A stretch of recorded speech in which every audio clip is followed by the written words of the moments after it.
is postpartum psychosis? Postpartum psychosis is a severe but rare mental health disorder that affects approximately 1 to 2 women per 1,000 births.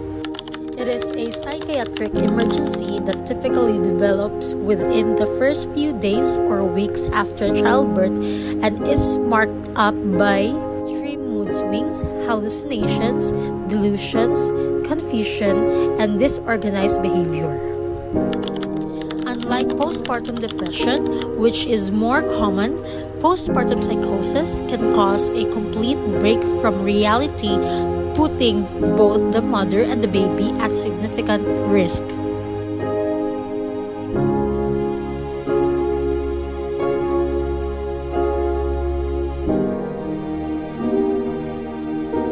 Symptoms of postpartum psychosis: hallucination, seeing or hearing things that are not there; delusions, strong false beliefs such as thinking the baby is possessed; severe mood swings, extreme highs or deep lows, depression; confusion and disorientation, difficulty recognizing people or places; insomnia, severe inability to sleep despite exhaustion; suicidal thoughts. In extreme cases, a mother may believe harming herself or her baby is necessary.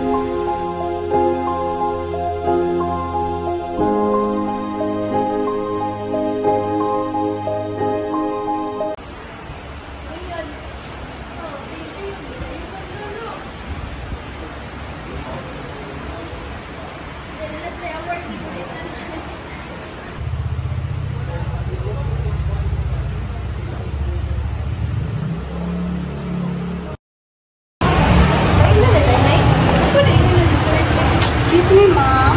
Good afternoon, ma'am. Sorry kayo sa disturbo, ma'am. Ako kaya ang nurse ni ma'am. Ikaw sa kanila, ma'am? Kuan, ma'am. Agaw ko ni nasal ko, ma'am. Subo ko sa iyo, hinahan mo kumantay. Nakunod siya ipawali. Hello, ma'am. Good afternoon, ma'am. Gusto naman ka, ma'am? Wala, kapigit ako lawas o karoon ko sa pagkakanganak na pagkakanganak. No, chukoy makita na something na ang puti yung ka-explain. May mong nako. Kapigit sa bawas na sa Ito pa may hindi pang bati ninyo, ma'am. parang, uy, kapigit kayo sa bawas na.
So itong SO na hindi patawag niya regarding sa patient.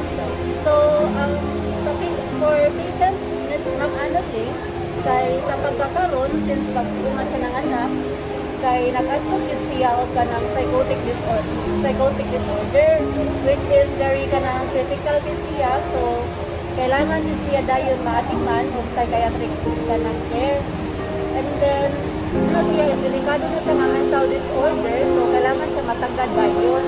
So, nasa kailang psychiatrist, pwede na ko tayo refer dito, kana mo, buaw lang mo kato, kana inquire lang mo bilang ang inyong kanan. So, Pwede lang, ito yung suggest ko yan ito sa episode. Tapos, hindi ang igabaw ka na admit sa dito.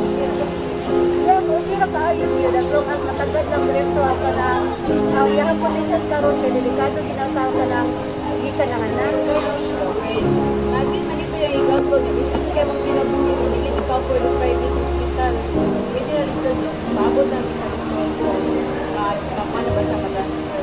Yes. So, about anak, sa pagkakaroon, Tagalog na nato siya anti-psychotic medication para matabangan ang iyang pag-relax o makatulog siya sa sakto. Bandang lang niya ako na magsakit sa makabalik sa lahat. Yes, wala din ay problema. Magbuhat na mo ang tanan para lang sa kayuhan sa pasyente. So, sa pagkakaroon, kailangan din siya ang psychiatric care. Thank you, Doc. You're welcome. Why is postpartum psychosis dangerous? Without immediate treatment, postpartum psychosis can have devastating consequences, including self-harm or suicide. Mothers experiencing psychosis may feel hopeless or act on delusional thoughts. Infanticide. In rare cases, delusions may lead a mother to believe harming her baby is justified. Neglect or inability to care for the baby due to confusion or erratic behavior.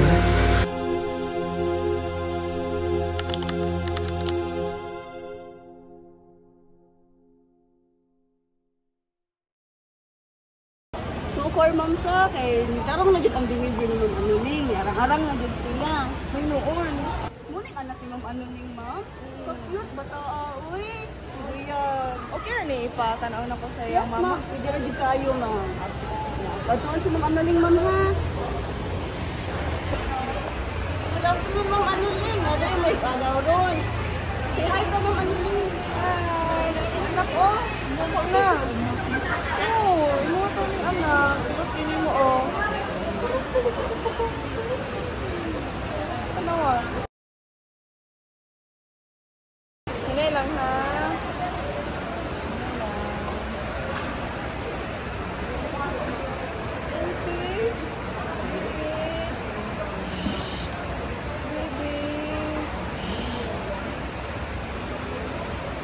Parang ba ako dinig, anak? Parang ba gamat mo? Baby, liwatan niyo na ako, baby.